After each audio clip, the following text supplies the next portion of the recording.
তো আমরাও এক নির্দিষ্ট সময় নিয়ে পৃথিবীতে এসেছি, এই নির্দিষ্ট সময় চলে যাবে, আমরাও চলে যাব।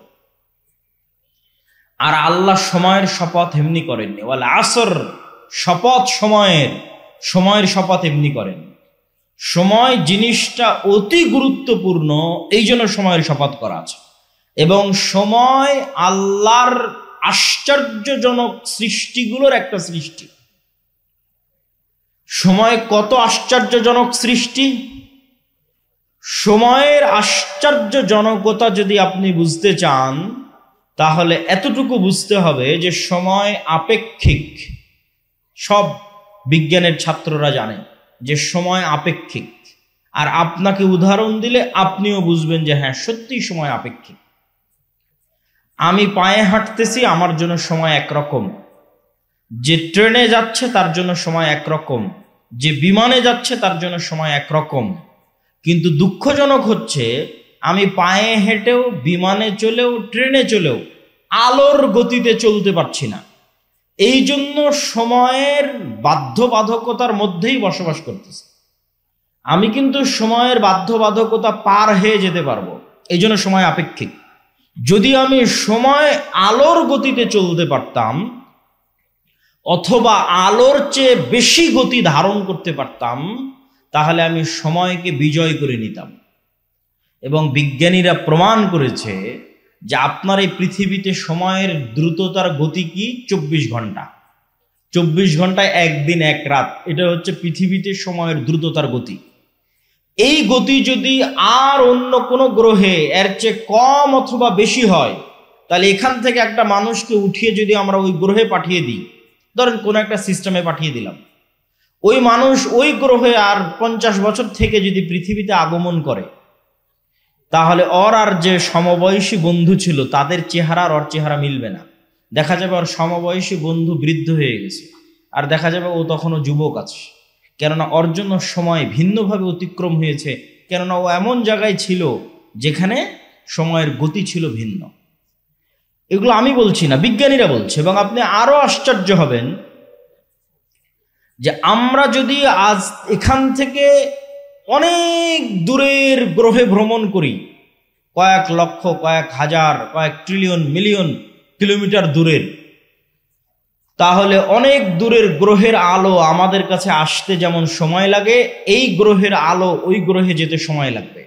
তো আপনি ওই রকম দূরত্বের গ্রহে বসে যদি দূরবীন লাগিয়ে মক্কায় দেখেন, তো দেখবেন যে বদরের যুদ্ধ হচ্ছে, দেখবেন যে আল্লাহর নবী হেঁটে বেড়াচ্ছে। মানে আল্লাহর নবী যে সময় এই পৃথিবীতে ছিল, ওই সময় যে আলোটা ছিল, ওই আলোটা এখনো অত দূরের গ্রহে পৌঁছেইনি, আলোর গতিতে পৌঁছতে পৌঁছতে পৌঁছেইনি। ফলত ওই আলোর মধ্যেই ছবি ধারণ হয়। আপনারা আমাকে সাথে সাথে দেখছেন না, একটু হলেও পরে দেখছেন। আমার এখান থেকে আলো আপনার চোখে যেতে যতক্ষণ সময় লাগছে তত পরে দেখছেন, কিন্তু এটা আমরা বুঝি না। তো আমি কি আলোচনা করছিলাম? সময় আল্লাহর সবচেয়ে আশ্চর্যজনক সৃষ্টি। আল্লাহ এই সময় সৃষ্টি করে ছেড়ে দিয়েছে। এই সময়ের মধ্যেই মানুষ আসবে, সময়ের মধ্যে মানুষ শেষ হয়ে যাবে, আর এই সময়ের মধ্যেই পৃথিবী শেষ হয়ে যাবে। পৃথিবী শেষ হওয়ার পর সময় কেমন হবে তার কোনো গ্যারান্টি নাই। আল্লাহর নবী নিজেই বলছেন যে পৃথিবীর 50,000 বছরের সমান একদিন হতে পারে কিয়ামতের দিন। তা আল্লাহর নবী তো বলে গেলেন সময় আপেক্ষিক। উনি তো প্রমাণ করে গেলেন যে কেমনে কিয়ামতের একদিন পৃথিবীর 50,000 বছরের সমান হতে পারে। মানে তখন সময়ের ডেফিনিশন, সময়ের সংজ্ঞা তখন ভিন্ন। এখন পৃথিবীর জন্য আল্লাহ সময় করে দিয়েছে 24 ঘন্টা একদিন এক রাত। এটা আল্লাহর সৃষ্টি। এই জন্য অনেক জায়গায় গিয়ে দেখবেন মানুষ প্রশ্ন করে, ভাই সৌদি আরবে লাইলাতুল কদর ছিল, আজ এখানে কেমনে লাইলাতুল কদর হবে? বলে আল্লাহ প্রতি রাতে কিভাবে নিচের আসমানে নেমে আসে? সারাদিন সারা পৃথিবীতে তো নিচের আসমান হতেই থাকে, সারাদিন সারা পৃথিবীতে তো শেষ রাত আসতেই থাকে। তো এই শেষ রাত আর এই 24 ঘন্টার দিন রাত আপনার জন্য। আল্লাহ সুবহানাহু ওয়া তাআলা এই ধরনের সময়ের বাইন্ডিংসের ঊর্ধ্বে। আল্লাহর নবী সময়ের এই লিমিটেশনকে অতিক্রম করেছিলেন বলেই এক রাতে কাবা থেকে মসজিদে আকসা, মসজিদে আকসা থেকে সপ্তম আসমান, আবার সপ্তম আসমান থেকে কাবা, ফজর হওয়ার আগেই ফিরে এসেছেন। মানে ওনার জন্য সময়ের সংজ্ঞা তখন বাতিল হয়ে গেছিল। উনি যে বাহনে আরোহণ করেছিলেন তা আলোর গতির চেয়ে দ্রুততর ছিল। ফলত উনি সময়কে অতিক্রম করে চলে গেছে, অতিক্রম করে সফর শেষ করে এসেছেন, কিন্তু পৃথিবীতে সময় তার গতিতে চলতেছে, আর উনি সময়ের গতিকে অতিক্রম করে চলে গেছে। সম্মানিত উপস্থিতি, তাহলে সময় আমাদের জীবন। আমরা সময় নিয়ে খেলতেছি মানে আমাদের জীবন নিয়ে খেলতেছি। আমাদেরকে আল্লাহ সুবহানাহু ওয়া তাআলা যে নির্দিষ্ট সময় দিয়ে পাঠিয়েছে, এই সময়টুকু আমাদের জীবন। এই জন্য এই সময়ের হিসাব আল্লাহ সুবহানাহু ওয়া তাআলা নেবেন। রাসূলুল্লাহ সাল্লাল্লাহু আলাইহি ওয়াসাল্লাম বলেন, নি'মাতানি মাগবুনুন ফীহিমা কাসীরুম মিনান নাস। পৃথিবীর দুইটা নিয়ামত, যে দুইটা নিয়ামত সম্পর্কে পৃথিবীর সব মানুষ সবচেয়ে গাফেল। এক আস-সিহ্হাহ, সুস্বাস্থ্য, ওয়াল ফারাগ, অবসর সময়। পৃথিবীর মানুষেরা সবচেয়ে গাফেল তার স্বাস্থ্য নিয়ে, পৃথিবীর মানুষেরা সবচেয়ে গাফেল তার সময় নিয়ে। স্বাস্থ্য নিয়ে গাফেল দেখেই তো রাত দিন বিড়ি টানে। মানে যে ব্যক্তি বিড়ি এবং সিগারেট খায়, সে কি স্বাস্থ্যের নিয়ামতের মূল্য করে না মূল্য করে না? মূল্যায়ন করে না। সে আল্লাহর দেওয়া এক নিয়ামতকে চোখের সামনে নষ্ট করতেছে। মাদকতার মধ্যে নিমজ্জিত থেকে, নেশার মধ্যে নিমজ্জিত থেকে তার লিভার, তার পাকস্থলী, তার শ্বাসযন্ত্র নষ্ট করে দিচ্ছে। আর ঠিক আর একদিকে একদল যুবক আছে যারা জুয়া, free fire, PUBG, Facebook, YouTube, Twitter, TikTok নিয়ে ব্যস্ত। তো তাদের কাছে কি সময়ের মূল্য আছে? নাই। ওটাই আল্লাহর নবী বলছেন, পৃথিবীর মানুষ সবচেয়ে অবমূল্যায়ন করে আল্লাহর দুটো নিয়ামতকে, এক সময়কে আর এক স্বাস্থ্যকে। এই জন্য সালাফে সালেহিন বলেছেন, ইন্নাল ওয়াক্তা সাইফুন। শোনো দুনিয়ার মানুষ, সময় হচ্ছে তরবারি। তুমি যদি এই তরবারিকে না কাটো, এই তরবারি একদিন তোমাকে কেটে দিবে। তার মানে প্রতি সেকেন্ডে সময় আপনাকে কাটতেছে। তরবারি প্রতি সেকেন্ডে আপনি সময় দ্বারা জবাই হচ্ছেন। তো আপনি যদি প্রতি সেকেন্ড সময়কে কাজে না লাগান, তো একদিন এই তরবারি আপনাকে পরিপূর্ণরূপে কেটে ফেলে দিবে। শেষ, জীবন শেষ হয়ে যাবে, লাইফ শেষ হয়ে যাবে। তখন আর আফসোস করেও কিছু করার থাকবে না। আর সে আফসোসের কথা আমি না, আল্লাহ সুবহানাহু ওয়া তাআলা কোরআন মাজিদে বলছেন, ওয়া আনফিকু মিম্মা রাযাকনাকুম মিন ক্বাবলি আন ইয়াতিয়া আহাদাকুমুল মাউত। দুনিয়ার মানুষ, তোমরা আল্লাহর রাস্তায় ব্যয় করো মৃত্যু আসার আগেই। কেন? যেই দিন মৃত্যু আসবে সেই দিন বলবে, রব্বি লাউলা আখারতানি ইলা আজালিন করিব। আল্লাহ, আর একটু যদি সময় বাড়িয়ে দিতেন, আর 1 মিনিট, 1 সেকেন্ড, 10 মিনিট যদি সময় বাড়িয়ে দিতেন, ফাসাদদাকা ওয়া আকুম মিনাস সালিহিন, তাহলে কিছু ভালো আমল করে সৎ কর্মশীল বান্দাদের অন্তর্ভুক্ত হয়ে যেতাম। তখন আল্লাহ উত্তরে বলছেন, ওয়ালাই ইউআখিরাল্লাহু নাফসান ইযা জাআ আজালুহা। আল্লাহ তো সময় সেট করে ছেড়ে দিয়েছেন। আমি আগেই প্রমাণ করে নিয়েছি যে সময় আল্লাহর সৃষ্টি এবং ব্যতিক্রম ভয়ঙ্কর সৃষ্টি। এটা সৃষ্টি করে ছেড়ে দেওয়া হয়েছে। আর এই সময়ের মধ্যে মানুষ আসবে, মানুষ যাবে। মানুষ পৃথিবীতে বাস করে না, ওই সময়ে বাস করে। আর এই সময় মানুষের জীবনকে শেষ করে দিবে। তো আল্লাহ ওটাই বলছেন যে আমি তো সময় সৃষ্টি করে ছেড়ে দিয়েছি। যেই দিন তোমার সময় চলে আসবে যাওয়ার, সেই দিন তো আর 1 সেকেন্ডও দেরি হবে না। লা ইউআখিরাল্লাহ, আল্লাহ 1 সেকেন্ডও দেরি করবেন না যেই দিন তোমার যাওয়ার সময় চলে আসবে। সম্মানিত উপস্থিতি, তাহলে সময় আমাদের জীবনকে প্রতিদিন ধ্বংস করে দিচ্ছে, কাটতেছে, কিন্তু আমরা সৎ আমল করতেছি না। কিন্তু যেই দিন সময় ঘনিয়ে আসবে, সেই দিন আমরা আফসোস করলেও সৎ আমল করার সুযোগ থাকবে না। এই জন্য রাসূলুল্লাহ সাল্লাল্লাহু আলাইহি ওয়াসাল্লাম আরেক হাদিসে স্পষ্ট করে বলছেন, ইগতানিম খামসান ক্বাবলা খামসিন। দুনিয়ার মানুষ, 5টা জিনিসের পূর্বে 5টা জিনিসকে মূল্যায়ন করো। হায়াতাকা ক্বাবলা মাউতিক। মৃত্যু আসার পূর্বেই যতদিন বেঁচে আছো, এই বেঁচে থাকাকে মূল্যায়ন করো। সিহহাতাকা ক্বাবলা সাকামিক। অসুস্থ হওয়ার আগে যতদিন সুস্থ আছো, এই সুস্থ থাকাকে মূল্যায়ন করো। ওয়া ফারাগাকা ক্বাবলা শুগলিক। ব্যস্ত হওয়ার আগে যতটুকু সময় অবসর পেয়েছো, এই অবসর সময়কে কাজে লাগাও। ওয়া শাবাবাকা ক্বাবলা হারামিক। বৃদ্ধ হওয়ার আগে যুবক আছো, এই যুবক বয়সকে কাজে লাগাও। ওয়া গিনাকা ক্বাবলা ফাকরিক। দরিদ্র হয়ে যাওয়ার আগে হাতে কিছু টাকা পয়সা আছে, এই টাকা পয়সা, এই সামর্থ্যকে মূল্যায়ন করো। সম্মানিত উপস্থিতি, আল্লাহ সুবহানাহু ওয়া তাআলা যে 24 ঘন্টা সময় দেন, আজকের দিনেও যে 24 ঘন্টা সময় দিয়েছেন, চারঘাটের একজন রিক্সা চালককে দিয়েছেন, চারঘাটের আজকের অনুষ্ঠানের সভাপতি, প্রধান অতিথি, প্রধান বক্তা, তাদেরকেও দিয়েছেন। আজকে কেউ 24 ঘন্টার কম সময় পেয়েছেন? কেউ পেয়েছেন 24 ঘন্টার কম সময়? এটা আল্লাহ করেন না। আল্লাহ নেয়ামত সবাইকে দিয়েছেন 24 ঘন্টা। আর এই 24 ঘন্টার মধ্যে সবচেয়ে দামি, সবচেয়ে গুরুত্বপূর্ণ সময় হচ্ছে সকাল। সবচেয়ে দামি, সবচেয়ে গুরুত্বপূর্ণ সময় কখন? রাসূলুল্লাহ সাল্লাল্লাহু আলাইহি ওয়াসাল্লাম বলেন, ইন্নাল্লাহা জাআলা লিহাদিহিল উম্মাতা আল বারাকাতা ফি বুকুরিহা। আল্লাহ আমার উম্মতের জন্য বরকত রেখেছেন সকালে। আল্লাহর নবী বলেন, আল্লাহ আমার উম্মতের জন্য বরকত রেখেছেন সকালে। আমি যুবক এবং ছাত্রদের উদ্দেশ্য করে বলতে চাই, তোমরা এখান থেকে উঠে গিয়ে গুগলে সার্চ করো, চ্যাট জিপিটিতে সার্চ করো, আজকের বিশ্বের যারা টপ লেভেলের ধনী, আজকের বর্তমান বিশ্বের যারা সবচেয়ে সাকসেসফুল মানুষ, তারাও তাদের জীবনী ঘেটে দেখো তারা কখন ঘুম থেকে উঠে। দেখবা 90%-এরও বেশি সফল মানুষ সকালে ঘুম থেকে উঠে। আর আমাদের মুসলমানেরা, বিশেষ করে যুবক এবং ছাত্ররা, ঘুম থেকে উঠতে উঠতে রাত 10টা, সকাল 10টা 11টা। কেননা ঘুমিয়েছেই তো, ফোন চালাতে চালাতে ঘুমিয়েছে কয়টায়? 2টে 3টে, অথবা জুয়া খেলতে খেলতে ঘুমিয়েছে রাত 2টে, রাত 3টে। যখন ফজরের আজান হয় তখন ঘুমাতে যায়। বলেন নাউজুবিল্লাহ। তাহলে সারা দিনের সবচেয়ে বরকতময় সময় ঘুমিয়ে কাটায়। এই জন্য ইবনুল কাইয়িম রাহিমাহুল্লাহ বলছেন, আমাদের সালাফে সালেহিন লা ইয়ানামুনা বা'দা সালাতিল ফজর, আমাদের সালাফগণ ফজরের সালাতের পর ঘুমাতেন না। ওয়ালাউ ফি শিদ্দা ও ফি সফর, যদিও সফরে থাকতেন, কষ্টের মধ্যে থাকতেন তাও না। যদিও রাত জাগতেন তাও না। তাহলে রাত জাগলে কি করতেন? সফরে থাকলে কি করতেন?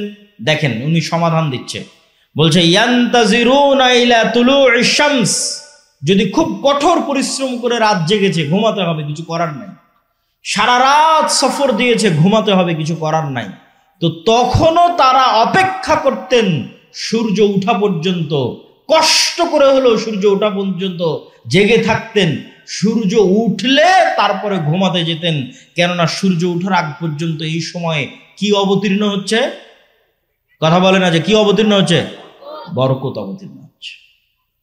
এই জন্য সালাফে সালেহিন সূর্য উঠা না পর্যন্ত সফরে থাকলেও তারা ঘুমাতেন না। আমরা মুসলমানেরা আজকে এত পিছিয়ে, এত অবহেলিত, তার সবচেয়ে বড় কারণগুলোর একটা বড় কারণ হচ্ছে, একে তো মুসলমানদের কাছে সময়ের কোনো মূল্য নাই। পৃথিবীর সবচেয়ে বেশি সময় নষ্ট করার মতো সময় আছে মুসলমানদের কাছে, আর বাংলাদেশের বাঙালিদের কাছে তো আরো বেশি। শেখ আব্দুর রাজ্জাক বিন ইউসুফ কিন্তু এমনি বলেন না যে আপনারা ওই রাস্তাঘাটে বসে আড্ডা পিটিয়েন না, মানে যার সময়ের দাম নাই সেই রাস্তাঘাটে বসে আড্ডা পিটে। আর আমি ইংল্যান্ডে দেখেছি, ইউরোপে দেখেছি যে আড্ডা বলতে কি, বই পড়া। আপনি ট্রেনে সফর করবেন তাও দেখবেন মানুষ বই পড়ছে, এয়ারপোর্টে বিমানবন্দরে যাবেন বিমানে দেখবেন তাও মানুষ বই পড়ছে। আর গোটা বাংলাদেশ ঘুরলেও আপনি কোনো মানুষের হাতে বই পাবেন না যে বাহিরে কেউ কোথাও বই নিয়ে বসে আছে। বরং সব জায়গায় চলতেছে গীবত, আড্ডা, নিন্দা। আর গণতান্ত্রিক রাজনীতি এত জঘন্য, এত নিকৃষ্ট যে মানুষকে গীবত করাই শেখায়। আর আমাদের আলেম ওলামা এবং দিনী ভাইদের জন্য আরো বড় অ্যালার্মিং, আরো বড় ভয়ঙ্কর অ্যালার্মিং, যে যারা দিনের কথা বলে, কোরআনের কথা বলে, হাদিসের অনুসারী বলে নিজেদের দাবি করে, তারাও গল্পে বসলে একটা কোরআনের আয়াত নিয়ে গল্প করে না, একটা আল্লাহর নবীর হাদিস নিয়ে গল্প করে না। এরাও গল্প করে কোন বক্তা কি বললো, কে কার বিরুদ্ধে লেগে গেল, দিয়ে সবাই সময় নষ্ট করতেছে। কেউ প্রোডাক্টিভ কিছু করতেছে না, যেই কাজ দিয়ে দেশ ও জাতির কোনো উপকার হবে এটা কেউ করতেছে না। তাহলে আপনার জাতি উন্নত হবে কিভাবে? সম্মানিত উপস্থিতি, ফজর এবং সকাল যে অতি গুরুত্বপূর্ণ, অতি প্রয়োজনীয়, সে সম্পর্কে পবিত্র কোরআনের কিছু আয়াত আপনাদের সামনে তুলে ধরতে চাই। যে আল্লাহ সুবহানাহু ওয়া তাআলা শুধু সকালকে লক্ষ্য করে কতগুলো আয়াত বলেছেন। ওয়াল ফাজর ওয়া লায়ালিন আশর, সূরা ফাজর শুরু করছেন আল্লাহ যে শপথ সকালের, শপথ ফজরের। আল্লাহ সুবহানাহু ওয়া তাআলা আরেক জায়গায় বলেন ওয়াদ-দুহা, শপথ সকালের। আর এক আয়াতে আল্লাহ সুবহানাহু ওয়া তাআলা বলেন ওয়াস-সুবহি ইযা তানাফফাস, শপথ সকালের, যখন সকাল প্রস্ফুটিত হয়। আর এক আয়াতে আল্লাহ সুবহানাহু ওয়া তাআলা বলেন ওয়ান-নাহারি ইযা তাজাল্লা, শপথ সকালের, শপথ দিনের শুরুর, যখন দিন প্রজ্বলিত হয়। আর অসংখ্য আয়াতে আল্লাহ সুবহানাহু ওয়া তাআলা সকালের শপথ করেছেন, ফজরের শপথ করেছেন, দিনের শুরুর শপথ করেছেন। আর এটা শুধু কোরআন এবং হাদিস দিয়ে জানার বিষয় নয়। আপনি যদি পৃথিবী পরিচালনায় আল্লাহর মূলনীতি দেখেন, পৃথিবী পরিচালনায় আল্লাহর মূলনীতি, যে আল্লাহ কেমনে পৃথিবী চালায়, আল্লাহর সিস্টেমটা কি, তাহলে আপনি দেখবেন ফুল কখন ফোটে? সকালে। আপনি এটা আল্লাহ সিস্টেম করে দিয়েছে যে ফুল ফুটবে সকালে। আপনি আল্লাহর পরিচয়, পৃথিবী পরিচালনার সিস্টেম যদি দেখেন, দেখবেন পাখি, মোরগ, মুরগি এরা সব সকালবেলা ডাকতেছে। তো এরকম প্রকৃতির দিকে যদি আপনি গভীর থেকে গভীর দৃষ্টি দেন, দেখবেন আল্লাহ প্রকৃতি সাজিয়েছে এভাবে যে সারা প্রকৃতি সকালে জেগে যায়। তো যেখানে সারা প্রকৃতি সকালে জাগতেছে, আপনি নিশ্চিত থাকেন আপনার শরীরের ব্লাড সার্কুলেশন, আপনার ব্রেনের কার্যক্ষমতা ওভাবেই জাগে। আপনি বিজ্ঞানীদের কাছে যান, ডাক্তারের কাছে যান, যে চন্দ্রের উত্থান পতনের সাথে মানুষের রক্তের উত্থান পতন হয় কিনা, সকাল সন্ধ্যা এবং রাতের সাথে মানুষের ব্রেন এবং রক্ত কাজ করে কিনা। ডাক্তারেরা আপনাকে সহমত জানাবে যে হ্যাঁ, মানুষেরও প্রাকৃতিকভাবে মানুষের শরীরের রক্ত, মানুষের ব্রেন সকালে বেশি প্রোডাক্টিভ থাকে। তো সারা পৃথিবী সকালে জাগিয়ে রেখেছে আল্লাহ, আপনার শরীরকেও জাগিয়ে রেখেছে সকালে। কিন্তু আপনি জোরপূর্বক সকালে ঘুমাচ্ছেন। আপনি যদি ব্যর্থ না হন, আপনি যদি অসফল কাম না হন, আপনি যদি আপনার জীবনে আনসাকসেসফুল না হন, গরিব না থাকেন, দরিদ্র না থাকেন, অনুন্নত না থাকেন, তাহলে পৃথিবীতে আর কেউ গরিব, দরিদ্র, অনুন্নত থাকবে না।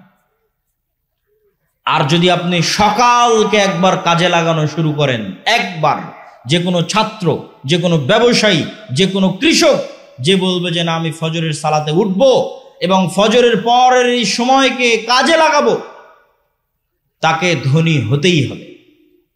এটি নিয়ম পৃথিবীর। আল্লাহ সুবহানাহু ওয়া তাআলা বলেন ফাইদা কুদিয়াতিস সালাত ফান্তাশিরু ফিল আরদ ওয়াবতাগু মিন ফাজলিল্লাহ, যখন সালাত আদায় শেষ হয়ে যায়, ফজরের সালাত, ফরজ সালাত, যখন সালাত আদায় শেষ হয়ে যায়, তোমরা আল্লাহর জমিনে ছড়িয়ে পড়ো আর আল্লাহর দয়া অনুসন্ধান করো। আবারও শুনেন, তোমরা আল্লাহর জমিনে ছড়িয়ে পড়ো, আল্লাহর দয়া অনুসন্ধান করো। ওই যে একটা ধানের বীজ বপন করেছেন, ওখান থেকে গাছ উৎপন্ন হচ্ছে, এটা আল্লাহর দয়া। পৃথিবীর প্রত্যেক ইঞ্চি জায়গায় আল্লাহর দয়া ছড়িয়ে ছিটিয়ে আছে। পৃথিবীর এমন কোন জায়গা যেখান থেকে 1 টাকা হালাল উপায়ে অর্জন করা যাবে, ওই 1 টাকা আল্লাহর দয়া, ওইটা আল্লাহ অনুসন্ধানে বেরিয়ে পড়তে বলেছেন। ফজরের সালাতের পর আল্লাহ সুবহানাহু ওয়া তাআলা ঘুমাতে বলেননি। অতএব হে যুবক ভাইয়েরা, হে চারঘাটের মানুষেরা, আপনাদের যে লাইফ স্টাইল, জীবনের যে ধরন, এটা আপনার স্বাস্থ্যকে ধ্বংস করছে, আপনার শরীরকে ধ্বংস করছে, আপনার সময়কে নষ্ট করছে, আপনাকে গরিব বানিয়ে দিচ্ছে। এই সময়কে আপনাকে কাজে লাগাতে হবে। এই পুরো 24 ঘন্টার সময়ের মধ্যে সকালের পরের দ্বিতীয় গুরুত্বপূর্ণ সময়, একটা গুরুত্বপূর্ণ সময় আপনাদের সামনে আলোচনা করলাম সকাল, আর একটা দ্বিতীয় গুরুত্বপূর্ণ সময় হচ্ছে রাতের শেষ ভাগ।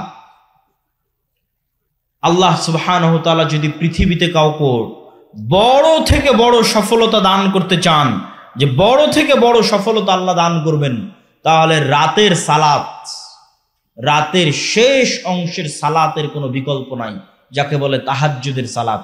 একটা দলিল দিয়ে এই পয়েন্টের আলোচনা শেষ করব। আল্লাহ সুবহানাহু ওয়া তাআলা রাসূল সাল্লাল্লাহু আলাইহি সাল্লামকে বলছেন কোরআনে, ওমিনাল লাইলি ফাতাহাজ্জাদ বিহি নাফিলাতাল লাক আসা আইয়াবআসাকা রাব্বুকা মাকামান মাহমুদা। হে মুহাম্মদ, বলেন সাল্লাল্লাহু আলাইহি ওয়াসাল্লাম, আপনি অবশ্যই রাতের শেষ অংশে সালাত আদায় করুন। আপনি অবশ্যই রাতের শেষ অংশে অল্প হলেও সালাত আদায় মাহমুদা। এই সালাতের মাধ্যমেই আপনার প্রতিপালক আপনাকে শ্রেষ্ঠতম মর্যাদা দান করবেন। তো আমাদের নবী মুহাম্মদ সাল্লাল্লাহু আলাইহি ওয়াসাল্লামকে আল্লাহ অনেক বড় সম্মান দিবেন। তো ওই সম্মান দেওয়ার জন্য, সম্মান পাওয়ার যোগ্য হওয়ার জন্য আমাদের নবীকে আল্লাহ বলছেন যে আপনি রাতের শেষ অংশে সালাত আদায় করুন। আগের যুগের মুসলমানদের পায়ের নিচে রোমান সাম্রাজ্য আর পারস্য সাম্রাজ্যের মতো বড় বড় সাম্রাজ্য এমনি ধুলায় ধূসরিত হয়ে যায়। তাদের কাছে ছিল কোরআনের শক্তি, তাদের কাছে ছিল রাতের শেষ অংশের সালাতের শক্তি। রাতের শেষ অংশের সালাতের চোখের পানির শক্তি এবং পাওয়ার তাদের কাছে ছিল, এবং ফজরের পরে না ঘুমানো বরকত তাদের কাছে ছিল। কোরআনের সাথে কানেক্টিভিটি তাদের কাছে ছিল। আমাদের কাছে কি আছে? আমরা জীবন যাপন করছি, ঘুম থেকে উঠছি এবং ঘুম যাচ্ছি পশুর মতো। তারপরেও যে আল্লাহ সুবহানাহু ওয়া তাআলা আমাদেরকে বাঁচিয়ে রেখেছেন, এই অবস্থায় রেখেছেন, আল্লাহর শুকরিয়া। কিন্তু আমাদের ওই রকম কোনো যোগ্যতাই নাই। আমরা ঘুম থেকে উঠছি পশুর মতো, ঘুমাতে যাচ্ছি পশুর মতো। সম্মানিত উপস্থিতি, আমরা আলোচনা করছিলাম সময়ের গুরুত্ব সম্পর্কে। এবার এই সময়ের গুরুত্বের শেষ পয়েন্ট, তারপরে আমার বক্তব্যের দ্বিতীয় অংশে চলে যাব, ইসলামী রাষ্ট্র। সময়ের গুরুত্বের শেষ পয়েন্ট হচ্ছে সময়কে আপনি কাজে লাগাবেন কিভাবে। এর ওপর আজকের আধুনিক বিশ্বে অসংখ্য বই পুস্তক তৈরি হয়েছে, যার নাম দিয়েছে ইংরেজিতে টাইম ম্যানেজমেন্ট, সময়কে ম্যানেজ করা।